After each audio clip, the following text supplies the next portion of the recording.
Hello, welcome to the sports segment with me, Razak Musbau, and all is set for the late Christian Achu, who died in an earthquake in Turkey some weeks ago. A combined team of state protocol, the Ghana FA, and the Ghana Armed Forces have put final touches to what will be what's expected to be a solemn burial for the departed Black Stars player. My colleague Nathaniel Ato has been at the grounds and came through with this report.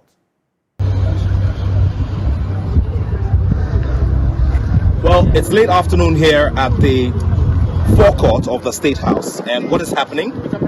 You can see it's family, representatives of the Ghana FA, representatives of the Ghana Armed Forces, and other security services getting us ready for that very solemn moment of the state-assisted burial for the late Christian Achu Trasan. Well, so many conversations are going on, and for days like these, a lot of rehearsal, a lot of work that goes into making sure that there is military precision for what will be done tomorrow, and all of the processes that will be adhered to as we go through the very solemn moments of the burial of Christian Achu here on these grounds tomorrow. Well, so I've reached a member of the planning committee who is a known face and a known administrator for the Ghana FA, and a council member as well. Nana Udru Safo. We'll be having a quick conversation with Nana. Good to see you. A collective loss for the whole Ghana. But tell me how proceedings have gone here today, the interactions with family, the security services and all. Yeah, thank you. Greetings to all. This have started long ago, not just today. After we did the 1 week, we'll be meeting occasionally at the Flagstaff House to discuss the state protocol and then the Ministry of Youth Response and Family as well.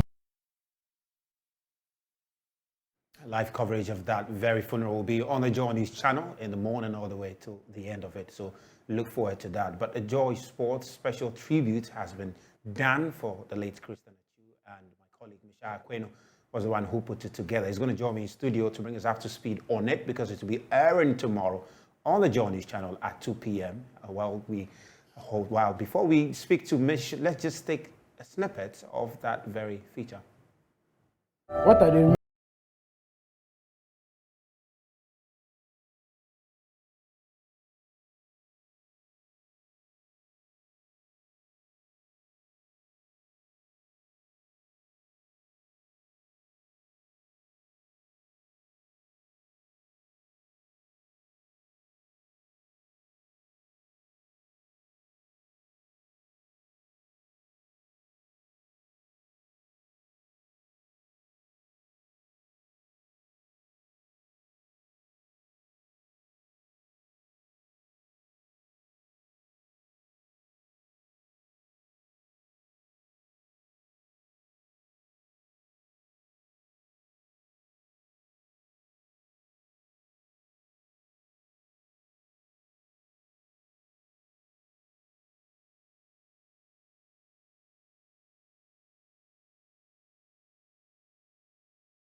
So that feature will be airing on the Joy News channel at 2 p.m. tomorrow.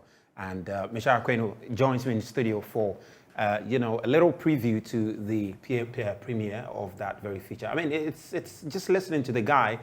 It is it's quite a very juicy feature we have for Christian Achu, isn't it? Yeah, and it's basically centering on what many don't know about. I mean, when news of his passing was confirmed, we had a tribute about his adult life and his professional career, and then that struck a chord. I became a bit, curious to know what his childhood was like, and the stories about his humanism and philanthropy were things which were built in from him by his parents or the sort of family environment he grew up in, because if you understand sometimes childhood, let's say psychology, some of these things play a very big role in the development and how a human's adults like, exactly, that all that sort of thing. And besides this testimony which was given. There's one other testimony his coach also gave, which also something similar that one of his earlier coach, not the guy, not Yati from Cheetah, but rather Coach Bala from Peace FC. He said something similar to what we just heard from Mensah, who was the captain of Peace FC at the time Achu joined. And you know a very special thing about this particular testimony? You see the way he eulogized Achu, saying that he was the star of the team. Yeah. You know how old Achu was at that time? How old was It was between 8 to 10 years. Wow. And that is not what should wow you. At that age, he was playing with people older than him. It speaks volume of the kind Exactly, of talent he had. the sort of talent he had. So in the future, we're going to be hearing from... We're going to be hearing from Achu, one of Achu's elder brothers. Okay. He is Reginald Okay. Ani.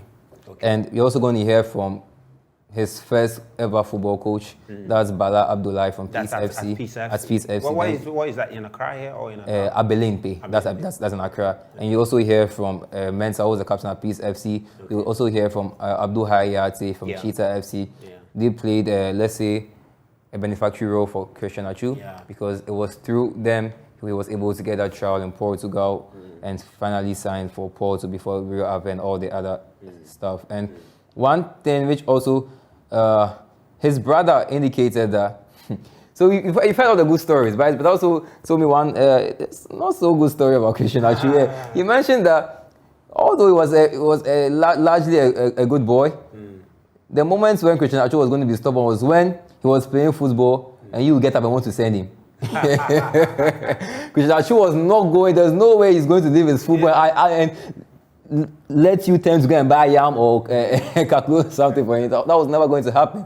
But it was also a bit, you know. Yeah, he spoke volume to how passionate he was about the game, how very much interested he was, you know, to try and develop himself in the game, and etc. So we're very interested. We're going to hear from Cheetah FC Abdul Hayati. And it also speaks sentences very largely on how he took his faith very serious, even at that young age. His faith. Even between age, that video we just saw was around age 8 to 10. Yet still, he knew how important his faith was to him, which shows that even when he got to the top, it wasn't an act he was posting about. He really meant everything he did. I mean, let's talk about the process towards making it. Well, because one location you mentioned is Abelimpe. Where else did you have to journey together? So it was, I think, last week Friday, I was supposed to go to Cape Coast, but some things happened, so we couldn't go. So we had to make that trip on Monday instead. And that's where we filmed other stuff. We also moved to some other places. And luckily, we didn't have to travel so much because when I spoke to Bala, he was able to get in Mensah. Mensah doesn't start at Abelimpe, but Bala was able to get Mensah to come to Abelimpe just for this shoot. So shout out to all of those who made it possible. And just also to the family. You know, at this point in time, the family are so tight up, so difficult. We tried reaching them for about 3 to 4 weeks. This thing would have been out earlier, even though for the difficulties in reaching the family. But we understand and we commiserate with them. And those who understood the project in terms of telling that childhood. So we want to say thank you to them. So tomorrow on Sports Today at 2 p.m. and it's going to be airing on the Johnny's channel. And also on Saturday, Sports Review 7 a.m. You're going to wake up. You have to wake up early if you want to see it on Saturday. Watch it. And of course, it's going to be repeated, severally on the Johnny's channel. That's Bishop Akweni, my colleague there, who put together that special tribute to Christian Achu ahead of his burial tomorrow. It's going to be airing on the Johnny's channel at 2 p.m. Mesh, thank you. Yes, and of course, we're looking forward to that tribute there. Let's get to the FIFA Congress, which happened in Kigali, where Gianni Infantino was re-elected as leader of the football governing body for 4 more years. After running unopposed at the Congress of World Football Ruling Body World Football Ruling Bodies Congress held in Kigali, Rwanda, Infantino, of course, he took over from suspended predecessor Joseph Blatter in 2016 and is expected to continue as president until 2027. There's more in this report. That's it, FIFA 73rd Congress over in Kigali, Rwanda, and is a man, Gianni Infantino, who got, is described as his second term, although, in some sense, he's in his third term. And of course, I'm speaking to Daniel Okoranting of our Joy Sports Desk. Danny, interesting, Congress, first time it's been held in Africa, in Kigali, Rwanda. It looks like a very wonderful Congress was held. What's your general impression about the Congress? Because I'm sure you followed it. No, it was good. Look, as you mentioned, the first time it was being held in Africa, and that's one of the reasons why the African federations are firmly behind Gianni Infantino. He's done so much for African football during his time as president. We've seen the expanded World Cup, which means more African teams in there. He backed the African Super League, which is set to begin in a couple of years' time. It means more money for African football. If you look at the increased investments in African football from the FIFA Goal project, his influence on African football, of course, together with Patrice Motsepe coming in, their relationship, their joint effort to improve the development of the game on the continent has been palpable. We've seen it. It's tangible, and that's why most people on these parts or in these parts support him. It's just there are quite a number of European countries that don't support him, and you can also understand why. If you remember, when the proposal for the Club World Cup was brought in, not too many European countries were happy. The extended more teams means more matches, and exactly teams. 32 teams. It means more matches. It means players are going to be tired, and it was obviously going to compete with the European calendar. So that's some of the areas where people are not necessarily too happy with. And one major reason why he got on the backs of some of the European countries, especially Germany, Norway, was his decision to back the World Cup bid for every 2 years. And that was a field bid at the end of the day. I'm happy it failed. But look, that's one of the reasons why they felt that the World Cup it's a sacred competition. It should be, the 4 years is enough. If you make it too, if it's played too often, the prestige of the competition is sort of taken away. So they were not too happy about it because they felt he was too driven with in terms of making money. But that's what sort of separated him from them. But if you look at, and that's why we are talking from an African point of view, if you look at what he's done for the continent in terms of the investments, the palpable, as I said, investments and influence that he's had on the African game, is something that you would not begrudge the African federations for being firmly behind him. And he goes again, it's 2027, so that's a very long time. Yeah, that's a very long time. And of course, just a bit about the time he took over, the FIFA presidency. He was, clearly in crisis, if you want to call it, because of the corruption scandals that had, emerged at the time. In terms of the face of FIFA, there are those who say that he has done a good job in making FIFA even more appealing to the public, appealing to sponsors, etc.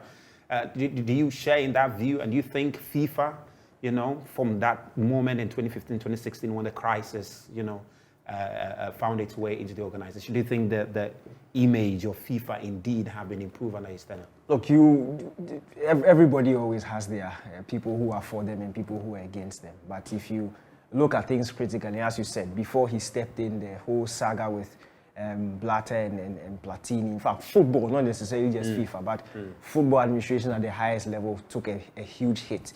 He came and I think he's done well in terms of transparency.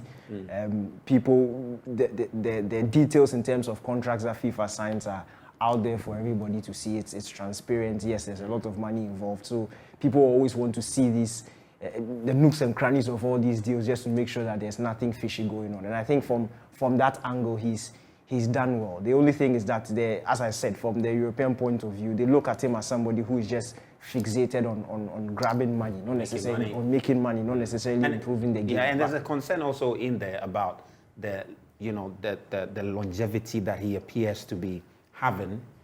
Already, he's done 7 years, going to get another 4 years cumulatively. Talking about how many? That's almost 11 or so years he's going to be doing. Yeah. And there's also room for him to go again. Because the 3 years he did is not counted as a full term. The interesting one. I mean, don't you think we are likely to see, a case of people beginning to question his stay in power? Because we saw that with Blatter, began to stay long. We've seen that with Issa Hayatou on the African continent, and even Kwesi Nyantakyi, even here. Sometimes when you stay long enough, it does, you can begin to have enemies. I perfectly understand that school of thought. But again, there was an opportunity for the football people to step up and somebody to run against him. As I said, in as much as he's become a bit unpopular in some sections, nobody stood up and decided to run against him. So he ran unopposed, meaning that in as much as, yes, they may be dissatisfied, they still feel like he's the right man to continue. And as you said, the first 3 years he took over that was not his term. He took over and finished the rest of Blatter's term before he went his first term. This is his second, and he's eligible to go again.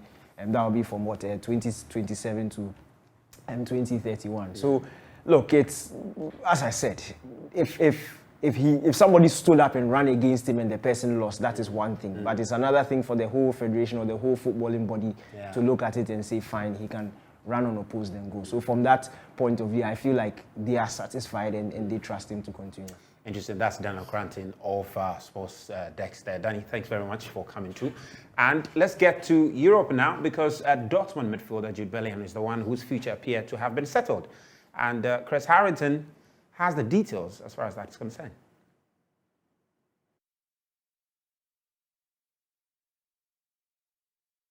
Borussia Dortmund, their midfielder, star player Jude Bellingham, his future seems to be committed.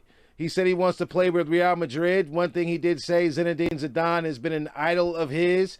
He's only 19 years old, and his future looks very bright, but he did communicate that idea to his teammates, and I think the club and reports are that they've already began conversations.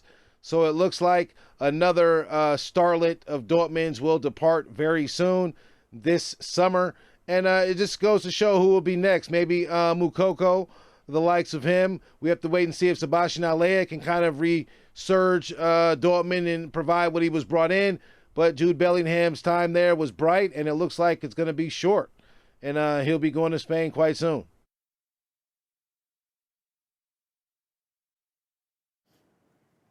So we'll wait to see.